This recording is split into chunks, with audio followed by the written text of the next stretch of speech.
Imagina que pierdes tu celular, no lo encuentras por ningún lado. Ya buscaste en el sofá, ya buscaste en tu sala, ya volteaste todo tu cuarto, revisaste abajo de tu cama y de repente sucede que te acuerdas que lo habías dejado en el baño la noche anterior. Entonces vas corriendo al baño y efectivamente está ahí tu teléfono. Hay un respiro de tranquilidad. Bueno, pues hace unos años ese ajá llevó a una pregunta. ¿Ese ajá es exclusivo de los humanos? En el siglo XVII, René Descartes diría que sí, que los animales, incluyendo a todo aquel mono que es antropoide, no piensan ni resuelven problemas de ese estilo. Pero si te dijera que algunos chimpancés y orangutanes también tienen sus momentos de genialidad, ¿qué pensarías? A lo largo de este video vamos a ir recorriendo algunas ideas desde Descartes hasta experimentos del siglo XX. Vamos a hablar de figuras que ya he mencionado anteriormente, como Descartes y Yerkes, pero también vamos a hablar de algunos personajes nuevos. Un par de ellos es Hobhouse y Kohler, pero vamos a ir avanzando poco a poquito, vamos a ir descubriendo también cómo es que la ciencia reveló lo que pasaba en la mente de los animales, específicamente de los primates. En 1637, René Descartes, en el discurso del método, afirmaba que los animales eran autómatas sin mente. No sé si te acuerdas que ya lo había mencionado en un video anterior. Él decía que carecían de toda capacidad de pensar, porque no hablaban y tampoco innovaban. Un siglo después, alrededor de 1748, Julien Onfray de la Mettrie, una disculpita por el francés, el L'Homme Machine, desafió esto sugiriendo que un mono entrenado podría actuar como todo un caballero. Incluso podía hablar. Sin pruebas, el debate quedó abierto. Para no dejar de fuera este acontecimiento, en 1859, recordemos que Darwin publica El origen de las especies y claro que revoluciona la biología. 10 años después llega Alfred Russel Wallace y él publica Mis viajes por el archipiélago malayo.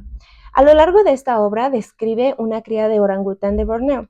Sus cualidades humanas, especialmente su estado de indefensión, fue algo que lo impresionó bastante. Intermedio entre la obra de Darwin y la obra de Wallace, Thomas Huxley publica La posición del hombre en la naturaleza, y él destacaba más bien la anatomía y no tanto esta parte mental. Después, en 1874, llega Wilhelm Wundt con los principios de la psicología fisiológica, en donde sentó bases para el rigor experimental que vendría después. Posteriormente, en 1882, llega Romanes, que ya te he hablado de él en otro video. No sé si te acuerdas que te mencioné su obra The Animal Intelligence. Bueno, pues justamente en esta obra, él afirma que en su psicología, estos animales alcanzan el mayor grado de proximidad al Homo sapiens. En 1887 probó esto con Sally. No sé si también la recuerdes, que es una chimpancé del Zoológico de Londres. Bueno, pues lo que él hizo fue entrenarla para contar. Sally llegó a ejecutar correctamente hasta con 5 briznas de paja, sugiriendo así una noción genuina de contar e incluso algunas nociones de multiplicación. También intentó enseñarle nombres de colores, pero falló. Su atención se distraía fácilmente ante los visitantes. Él atribuía estos errores de Sally a las distracciones que se presentaban en el zoológico. Entonces, decimos que Romanes abrió la puerta a la psicología comparada. En 1901 llega Hobhouse, que fue uno de los que te dije que eran nuevos ya en estos videos, en Mind in Evolution, desafió a Thorndike, quien en Animal Intelligence decía que los animales no aprenden por ensayo y error. Bueno, pues entonces Hobhouse estudió a Jack, era un perrito. También estudió a gatos, nutrias y a Lily, que era un elefante. Como dato importante, Lily fue quien empujó un cerrojo con su trompita para poder abrir una caja de comida. También experimentó con Jimmy, que era un mono rhesus, y también experimentó con Profesor. Profesor era un chimpancé, quien la verdad es que dio un salto en la experimentación. Bueno, pues primero lo que pasó fue que utilizó una esterilla para poder atraer nueces y tras una demostración utilizó un palo para poder atraer un plátano.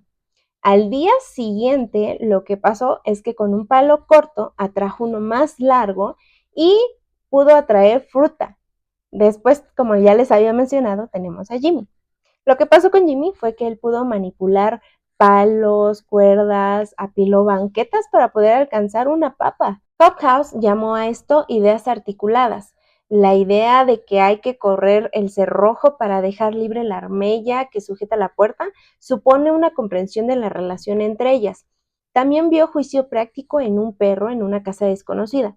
Él decía, su conducta hace uso de la experiencia anterior, pero no está determinada por ella. Después tenemos a Heinrich en The Science and Philosophy of the Organism en 1908, quien influyó con su vitalismo, aunque Hobhouse sí dijo, espera tantito, y lo moderó bastante. Inspirado por la Gestalt Psychology y específicamente por Wertheimer y Kurt Kafka, llega Kohler en 1913 y él llega a Tenerife bajo la tutela de Carl Stumpf.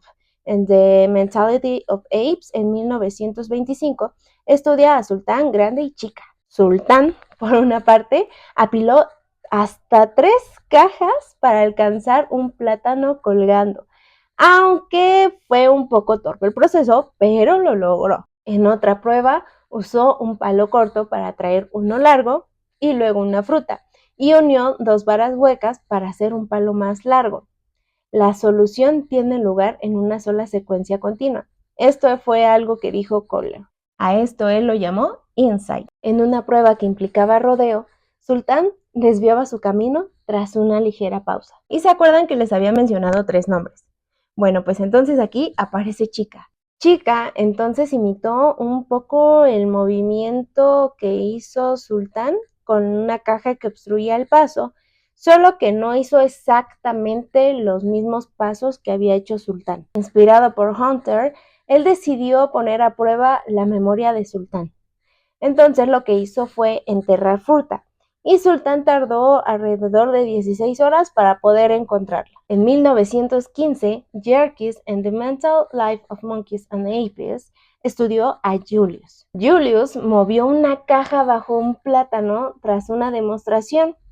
Fue más una deliberada y reflexiva de lo que se imaginaba. En su método de elecciones múltiples, que era de 9 puertas, tardó 300 ensayos en elegir la izquierda. Su curva de aprendizaje mostró un descenso súbito, un sólido indicio del insight. Trató de enseñar a chimpancés a hablar, esto influido por Furness. En esto no tuvo ningún tipo de éxito, y después fundó los laboratorios de biología de primates en Yale. En 1920, Nadezhda Lady-Jinako, en Investigations of the Cognitive Abilities of Chimpanzees, estudió a Lonnie en Moscú. Le enseñó a emparejar discos por color, por forma o incluso por tamaño, hasta tocando objetos en una bolsa tras ver la muestra. Probó su memoria con demoras tras 15 segundos. Sus respuestas eran bastante aleatorias. Inspirada ya por Hunter y alertada por Faust, descartó señales inconscientes. Intentó asociar letras rusas a sonidos, sin éxito, como Furness y Yerkes. Y volviendo un poco a esta historia del celular, en donde estabas muy alarmado y de repente te acordaste y dijiste, sí, estaba ahí en el baño, o sí, estaba ahí en mi cama, o ay, lo dejé en la cocina, y sí estaba ahí tu teléfono, sí estaba ahí, pues digamos que eso no es tan distinto de Sultán cuando estaba apilando cajas, no es tan alejado de Julius cuando estaba eligiendo puertas, y tampoco es tan alejado de Lonnie tratando de emparejar discos. Desde Descartes hasta Yerkes, pasando por Hobhouse, por Romanes, por Kohler, vimos que los monos antropoides perciben, planean y resuelven problemas con una intención. No hablan como en algún momento lo soñó Lamettrie, pero sí podemos decir un poquito como Romanes que sus mentes se acercan un poquito a la nuestra. Así que la próxima vez que encuentres algo perdido, puedes recordar y pensar en un chimpancé con un poco de ingenio. También pudo haberlo hecho.